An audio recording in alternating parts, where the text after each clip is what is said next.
मेरी माँ का एक ही ख्वाब था कि मैं भी अफसर बनूं। माँ जब कभी सीरियल अफसर बिटिया देखने टीवी के सामने बैठती थी तभी मुझे पुकारती थी, कहती थी दिव्या क्या तुम अफसर नहीं बन सकती? मेरा अरमान है कि तुम भी अफसर बिटिया बनो और कुछ अलग कर दिखाओ।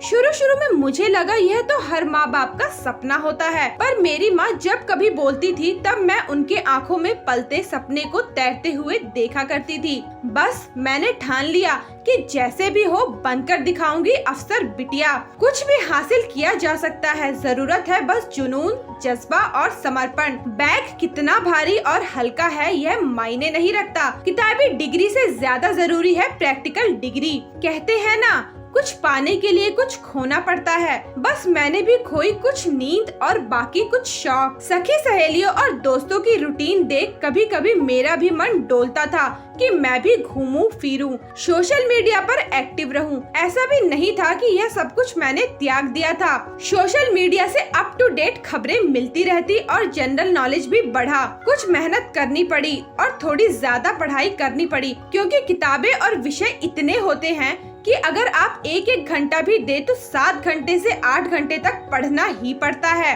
आपको यकीन नहीं होगा, इंटरव्यू के पहले ही सवाल का जवाब नहीं दे पाई थी, पर बाकी सब ठीक था तो पास कर गई। कोई मुझे हुजूर, माई बाप, सरकार या अफसर बोले, यह अपना शौक नहीं, बस मकसद है तो जो जिम्मेदारी मिली है उसे बढ़िया तरीके से निभा जाऊं। दिव्या अपनी कामयाबी के पीछे पिता DK श्रीवास्तव और शिक्षक अमरदीप सिन्हा का नाम लेना नहीं भूलती। BPSC की परीक्षा पास कर रेवेन्यू अफसर की नौकरी हासिल करने वाली रांची हरमू हाउसिंग कॉलोनी की रहने वाली दिव्या सिन्हा कैसे अपनी माँ का ख्वाब पूरा कर पाई, सुने उन्हें। रियल देखते थे हम तो सोचते थे अफसर बिटिया सीरियल था तो देखते थे तो सोचते थे कि मेरी बेटी भी, हम भी भेजेंगे बेटी को, अफसर बनाएंगे। और मेरी बेटी बनी, हमको बहुत बढ़िया लग रहा है और बहुत अफसर बिटिया बन गई मेरी। कोहराम लाइव की ओर से आपको BPSC एग्जाम निकालने के लिए ढेर सारी शुभकामनाएं। आज हमारे साथ है दिव्या जी। तब दिव्या जी, आपको हुजूर, मैडम जी या अफसर, क्या सुनना आप पसंद करेंगे? मुझे नहीं लगता कि हुजूर और मैडम ये सब मैं सुनना पसंद बहुत ज़्यादा करूँगी।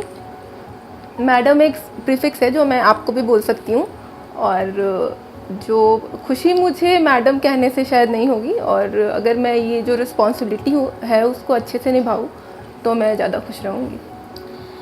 नर्सरी के बच्चे का बैग बहुत भरा रहता है, तो आपका बैग कितना भरा हुआ था? नर्सरी के बच्चे का बैग बहुत बड़ा, मतलब भारी रहता है, तो मुझे लगता है कि उनको बुकिश लैंग्वेज और किताबी कीड़ा बनाने की जगह उनको प्रैक्टिकल नॉलेज देनी चाहिए। और रही मेरी बस्ते की बात, तो मेरा जो बस्ता था वो ऑफ कोर्स बहुत भारी था, क्योंकि कई घंटे आपको पढ़ाई करनी होती है, और उस टाइम जब आपके दोस्त घूमते हैं फिरते हैं और आप अपने रूम में पढ़ाई करते हैं तो बिल्कुल वो मेहनत तो करनी पड़ती है। आपको कभी लगा कि BPSC निकालना बहुत टफ है, क्योंकि आमतौर पर लोग 12-14 घंटे मेहनत करते हैं फिर भी उनका नहीं हो पाता है, तो क्या क्या कारण रह जाता होगा? जब शुरू में स्टार्ट किया था, जब ये सोचा था कि ये सब करना है, UPSC करनी है, तो बिल्कुल बाहर से तो टफ लगता है।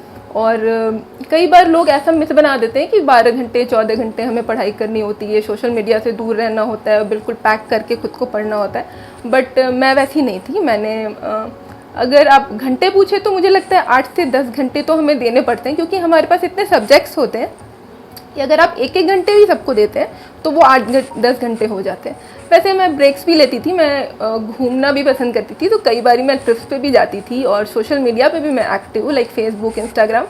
तो मैं बोलूँगी कि हाँ, मेहनत करनी पड़ती है, पर ऐसा कुछ नहीं है कि आप किताबी कीड़ा और वैसा बन के रह सकते हैं। सिर्फ पढ़ना ज़रूरी नहीं है, राइट स्ट्रैटेजी के साथ पढ़ना ज़रूरी है। 3 फेजेस है, तो अगर प्रीलिम्स है तो हम ऑब्जेक्टिव पढ़ाई करेंगे, ना कि सब्जेक्टिव। तो इस तरह से होता है, और हमें देखना पड़ता है कि क्या पूछने वाले हैं। हम उसको एनालाइज करते हैं कि लास्ट ईयर में पेपर्स में क्या पूछा गया है, उस अकॉर्डिंग हम अपनी पढ़ाई करते हैं। जब आप इंटरव्यू देने गई होंगी तो आपसे सबसे पहला सवाल क्या था? हाँ, ये बहुत इंटरेस्टिंग है, क्योंकि जो सबसे पहला सवाल था मेरा वो मुझे पूछा गया था, चेयरमैन सर ने पूछा था कि मुंबई में एक जगह है जहाँ पे कोविड केसेस बहुत ज़्यादा राइज हो रहे हैं, उस जगह का नाम बताइए। और मैंने पूछा था कि सर वो स्लम है बिल्कुल, बट मैं भूल गई थी या फिर मेरे माइंड से स्लिप कर गया, कहीं ना कहीं हम नर्वस होते हैं, वो धारावी था और मैंने उसका फर्स्ट क्वेश्चन कहीं मैंने आंसर नहीं किया था। बट ठीक है, मैंने सॉरी बोला उनको और मैंने स्माइल की, क्योंकि ऑफ कोर्स आप नहीं आता है तो कुछ नहीं कर सकते, पैनिक वहाँ नहीं कर सकते हैं, तो वहाँ पे मैंने वैसे कोप अप किया उसको। मैम मैंने तो अपने इंटरव्यू में लाइक 40% क्वेश्चंस के आंसर नहीं दिए थे और मैंने कई बारी सॉरी बोला था, क्योंकि मेरे जो इंटरव्यू है उसमें फैक्चुअल क्वेश्चन पूछे गए थे, मुझसे कंट्री कैपिटल्स पूछे गए थे। हम ये सारी चीज़ें अवॉइड कर देते हैं, हमें लगता है ये बहुत छोटी चीज़ें हैं और उसको प्रिपेयर करके जाना ज़रूरी नहीं है, बट मेरे साथ ऐसा हुआ। तो मुझे लगता है बार बार जो आपको आंसर करना ज़रूरी नहीं है, कैसे आप आंसर करते हैं वो करना ज़रूरी है। जब भी मैं जाती थी कुछ भी इंटरव्यू देने प्रिपरेशन के लिए, तो वो उनके लिए एक फेस्टिवल जैसा होता था। तो और ऑफ कोर्स मैं मेंशन करूँगी, मेरे पापा ने मुझे दिल्ली भेजा मेरे पे, क्योंकि वो गवर्नमेंट सर्विस में थे और हम 3 सिबलिंग्स हैं, तो उनके लिए भी आसान नहीं रहा था ये। और फिर मेरी मम्मी, जो मैं कभी भी एग्ज़ाम्स देने जाती हूँ बचपन से हमेशा से, तो मैं अपनी मम्मी को लेकर जाती हूँ साथ में। तो आपकी कामयाबी का क्या मूल मंत्र रहा और आप इसका श्रेय किसको देना चाहेंगे? मूल मंत्र तो रहा डेडिकेशन, कंसिस्टेंसी। आप हर दिन अगर पढ़ते हैं बहुत लंबे वक्त से, जो कि मैं करीबन 3 साल से कर रही हूँ, क्योंकि मैंने ये पहले अटेम्प्ट में निकाला है और इसका जो प्रीलिम्स है वो 2018 में मैंने दिया था, तो ये 3 साल हो चुके हैं मुझे।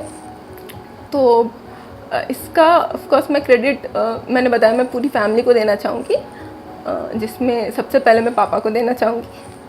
और देखिए, जब हम प्रिपरेशन करते हैं ना, एक वक्त आता है कि हम सोचते हैं कि जब हम हो जाएंगे और हमसे पूछा जाएगा, मैं इमोशनल हो रही हूँ, बट हमसे पूछा जाएगा कि आप किसका नाम लेना चाहोगे, तो हमने हमेशा सोचा कि हम अपने पापा का नाम लेना चाहेंगे। बताना चाहूँगी कि मेरे पापा ने मुझे बहुत बहुत सपोर्ट किया है, तो अगर हर बेटी के पास ऐसे पापा हो तो शायद हर बेटी मेरे जैसी होगी।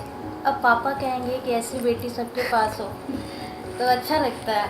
हाँ, बट इसके अलावा मुझे बहुत लोग ये कहते थे कि ऑफ कोर्स मुझे इंजीनियरिंग करनी चाहिए थी, और बट मेरे जो फादर है उन्होंने मुझे सपोर्ट किया, उन्होंने मुझे बोला कि आर्ट्स लेकर भी हम कर सकते हैं। तो ये जो मिथ है कि आर्ट्स वाले बच्चे अच्छे नहीं होते पढ़ाई करने में, तो ये मिथ को बर्स्ट करना ज़रूरी है। कारवा थम सा गया है कि कोई चिंगारी अभी बाकी है? कारवा भी नहीं थमा है, बीपीएससी सिर्फ एक झांकी है और यूपीएससी अभी बाकी है। हम यही उसको बोलते थे कि कभी हताश नहीं होना है और मेहनत कभी व्यर्थ नहीं जाएगा, निश्चित रूप से सफलता मिलेगी, और उसका वो अनुसरण की, आज सफलता मिली। कोहराम लाइव के लिए भावना ठाकुर और नंदिनी सिंह की रिपोर्ट।